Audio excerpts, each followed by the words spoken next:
मेरा साजन घर।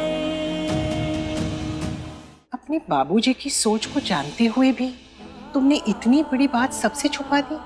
किसी और को नहीं, कम से कम मुझे ही बता देती।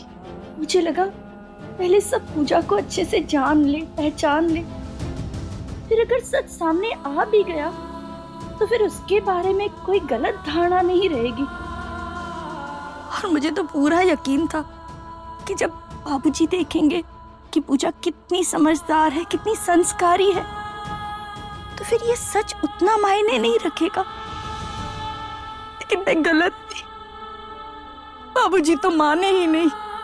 तुम्हारी नीयत गलत नहीं थी वसुधा, तुमने जो भी किया दिल से किया। पूजा वाकई में बहुत अच्छी लड़की है। मैं कोशिश करूंगी इन्हें मनाने की। घबराओ मत, सब ठीक हो जाएगा। अब क्या होगा कबीर जी? कुछ भी हो पूजा, हम हार नहीं मानेंगे। हम दादाजी को समझाएंगे एंड आई एम श्योर कि वो जरूर मानेंगे। पर पता नहीं कबीर जी दादाजी मानेंगे या नहीं। कबीर ठीक कह रहे पूजा जी।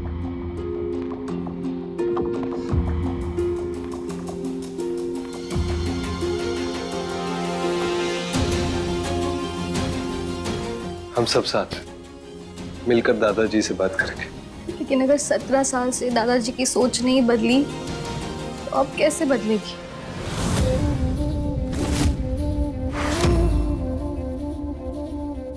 आप चिंता मत कीजिए, मैं खुद दादाजी से बात करूंगा, उन्हें मना के रहूंगा, आई प्रॉमिस।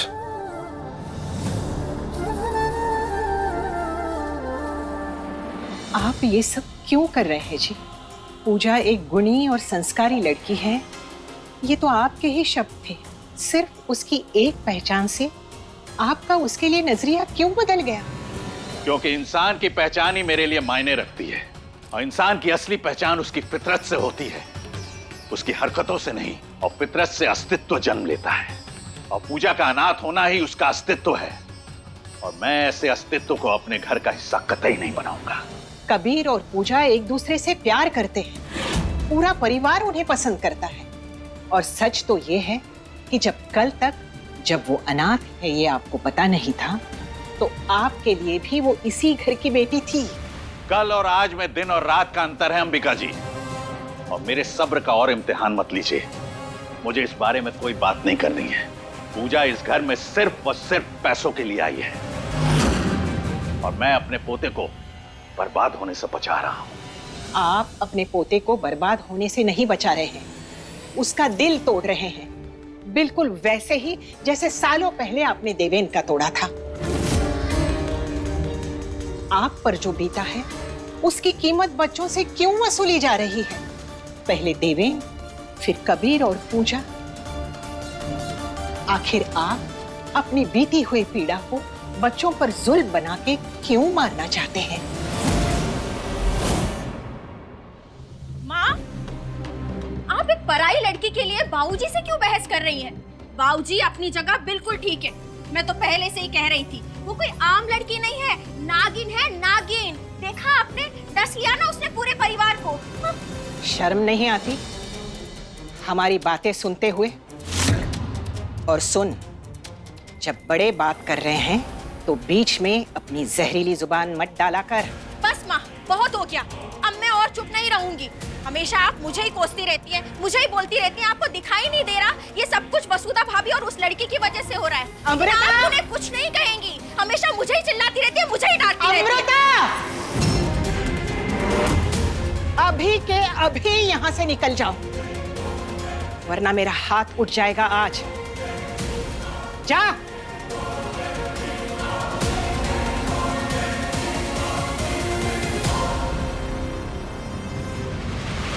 किरण, सब मेरी वजह से हो रहा है। मेरी वजह से माँ को इतना अपमान सहना पड़ा, उनकी इतनी बेइज्जती हुई।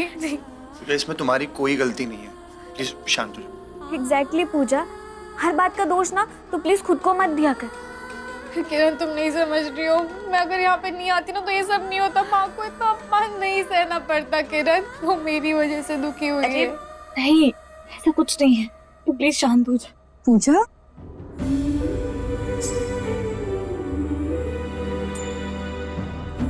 नहीं बेटा, खुद को दोष देना बंद कर और बिना बात के अपना मन छोटा मत कर। हाँ माँ, मुझे माफ कर दो। आई एम सॉरी माँ।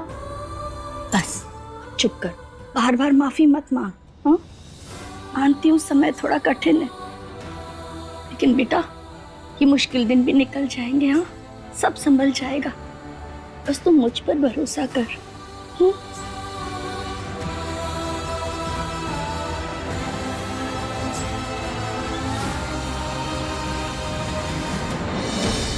एक अनाथ लड़की के वजह से 17 साल पहले ये कांड हुआ था, फिर से आ गई। नहीं, मैं ऐसा हरगिज नहीं होने दूंगा। जब तक मैं जिंदा हूं, कोई भी अनाथ लड़की मेरे परिवार का हिस्सा नहीं बन सकती।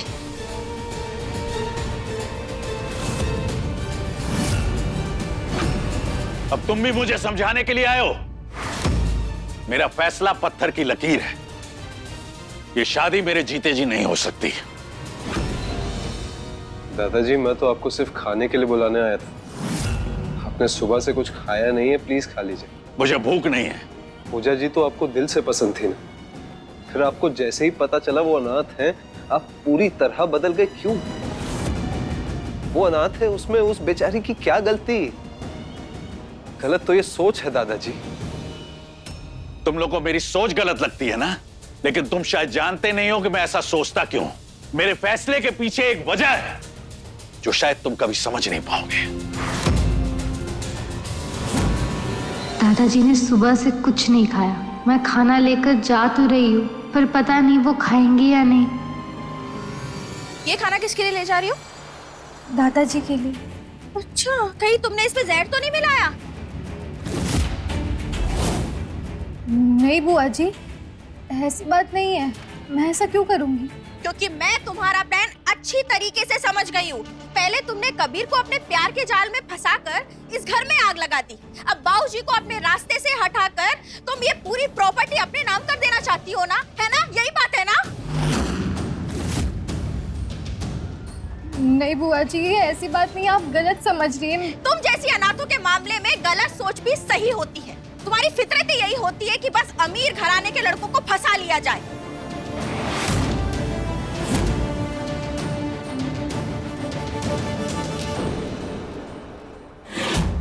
अमृता,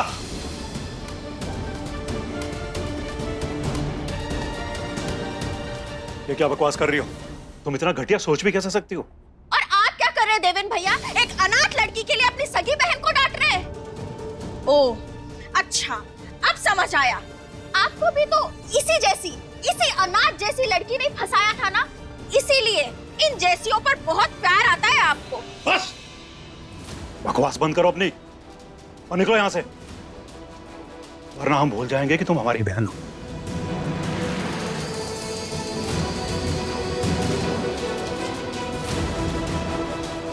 पूजा, तुम उसकी बातों का बुरा मत मानो, वो कुछ भी बोलते रहते हैं। फिर ऐसी कौन सी वजह हो सकती है जिसकी वजह से आप नातों को स्वीकार नहीं कर सकते दादाजी? अगर आप हमें नहीं बताएंगे तो हम आपको समझेंगे कैसे? का एक ये फैसला कबीर की पूरी जिंदगी बदल देगा दादाजी। उसे और हम सबको हक है ये वजह जानने का। सच जानना ना तुम्हें? ठीक है, बुलाओ सबको। आज सबको सच पता चल जाएगा।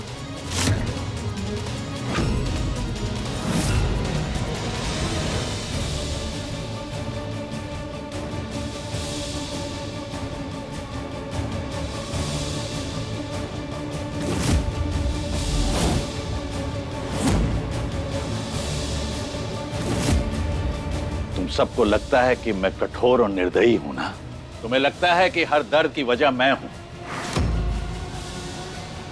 17 साल पहले का इतिहास खुद को दोहरा रहा है। फैसला आज भी वही है, लेकिन आज मेरे फैसले पर सवाल उठाने वाले लोग ज्यादा हो गए।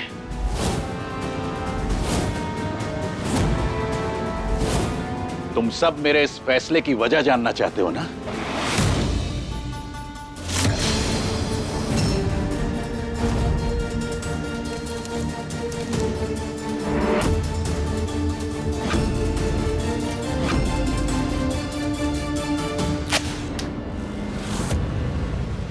वो सच?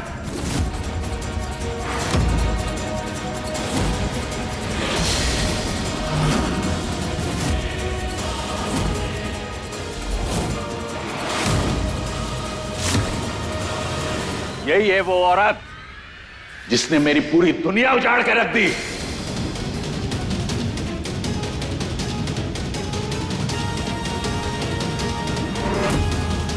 सत्रह साल पहले मैंने इसी कारण से जानकी को ठुकराया था, और आज मैं पूजा को ठुकराता हूं।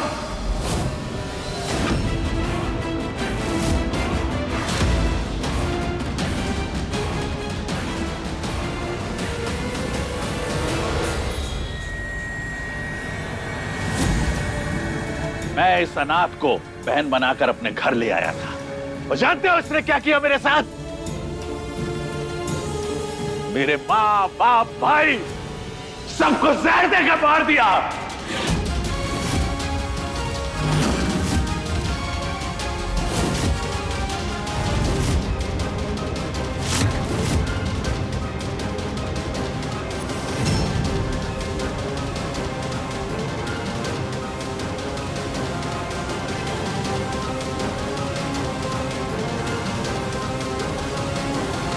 मेरे पूरे परिवार को इसने खत्म कर दिया, मेरी पूरी दुनिया उजाड़ कर रख दी, और सब कुछ हुआ है इस अनाथ लड़की की वजह से।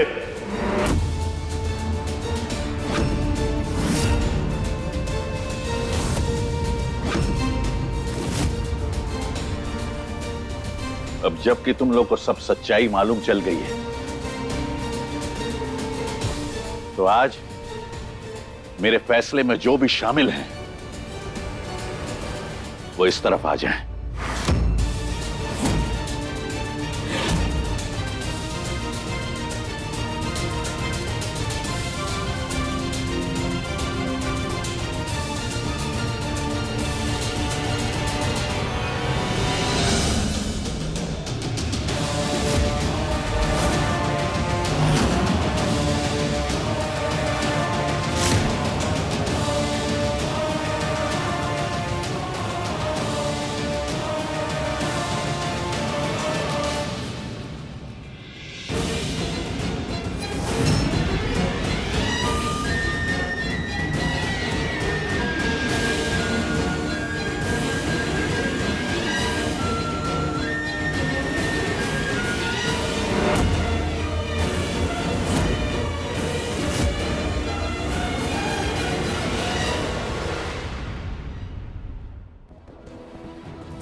समझा, मैं बहुत अच्छी तरीके से समझा।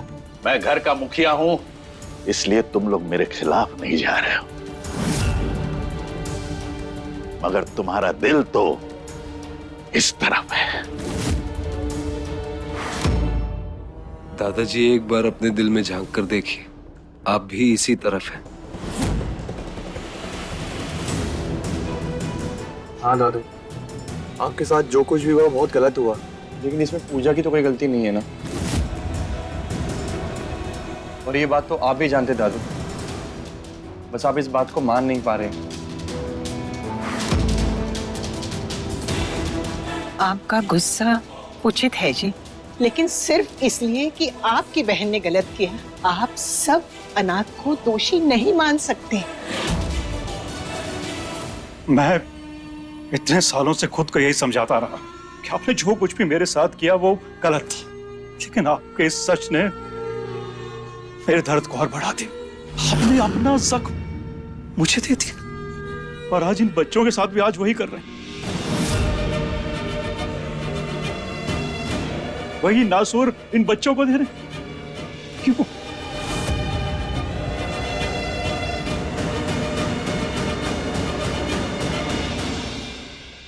दादाजी, मैं आपके डर को समझती हूँ।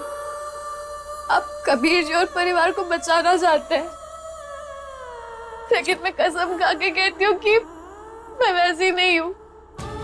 मैं पूरी कोशिश करूंगी अपने आप को साबित करने के लिए। मुझे बस एक मौका दीजिए दादाजी, प्लीज।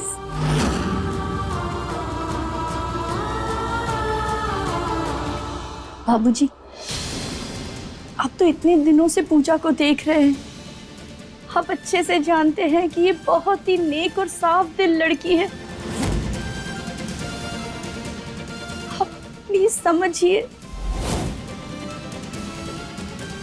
दादू, हम दोनों एक दूसरे से बहुत प्यार करते हैं और अपनी जिंदगी एक दूसरे के साथ बिताना चाहते हैं।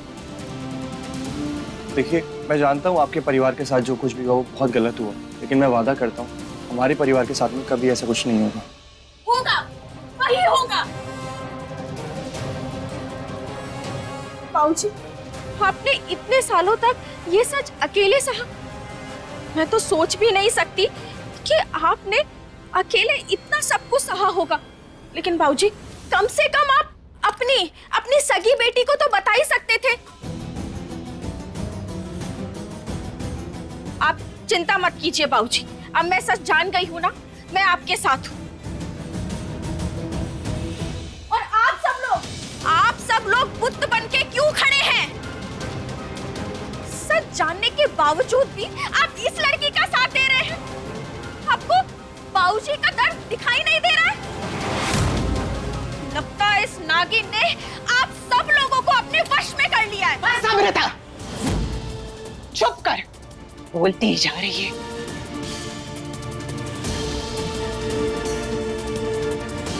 तो ठीक है, मेरी वजह से तुम लोग खुलकर जी नहीं पा रहे हो। लोगों को अपने सच्चे फैसले लेने में झिझक हो रही है। इसलिए मैंने तय किया है कि मैं खुद को इस परिवार से अलग करता हूं।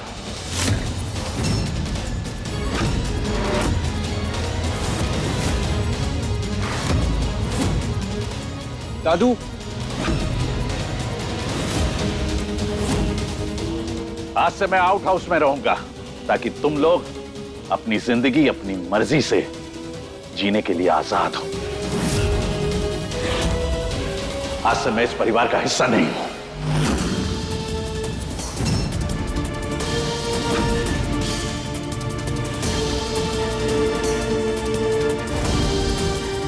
ये क्या अनर्थ कर रहे हैं आप? इससे तो हमारा परिवार बिखर जाएगा। अनर्थ अभी हुआ कहां है अंबिका जी? आप लोग जो कर रहे हैं ना, अनर्थ तो अब होगा। क्योंकि मैं अब इस परिवार का हिस्सा नहीं हूं। समझ गए आप लोग? मैं इस परिवार का हिस्सा नहीं हूं। मैं खुद को इस घर से दूर कर रहा हूं ताकि सब लोग खुल के अपनी मनमानी कर सके।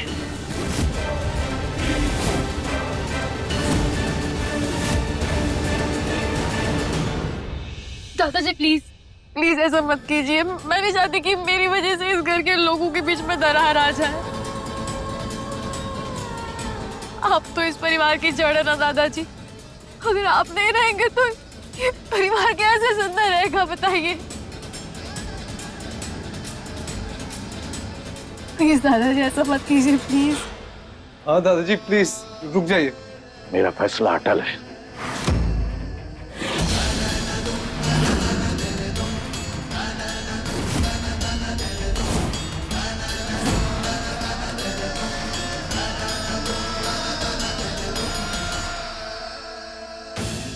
दादाजी,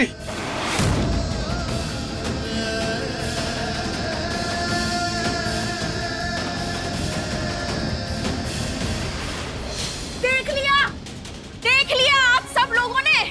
अभी तो इस लड़की की शादी की सिर्फ बात ही हुई थी इस घर में, और इस अपशगुनी लड़की की वजह से ये घर टूट गया।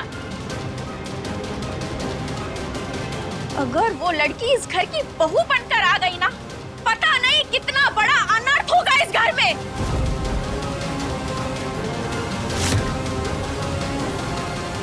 और भाभी, आप भी लाई थी ना खुशी खुशी इस लड़की को इस घर में। देख लिया आपने,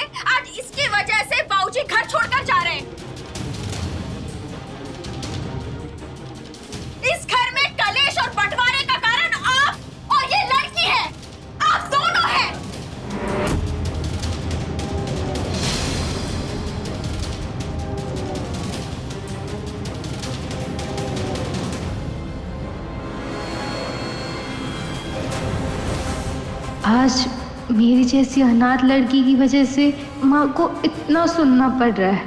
पूजा, जाओ संभालो उसे। भाभी, आपने इतने सालों तक इस परिवार को पूरे प्यार सम्मान के साथ सींचा, पर भाभी आपके एक गलत फैसले ने पूरे परिवार को तार-तार कर दिया। पूजा निहायत ही बदतमीज और घटिया किस्म की लड़की है।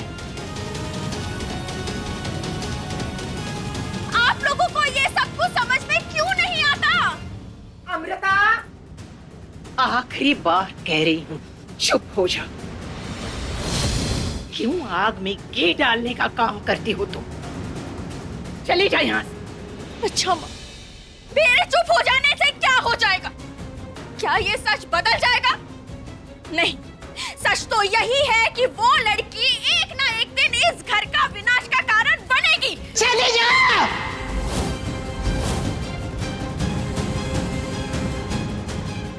जब तक मैं यहाँ हूँ, यहाँ खुशियों की धूप नहीं खिलेगी। मेरे यहाँ से जाने में ही परिवार की भलाई है।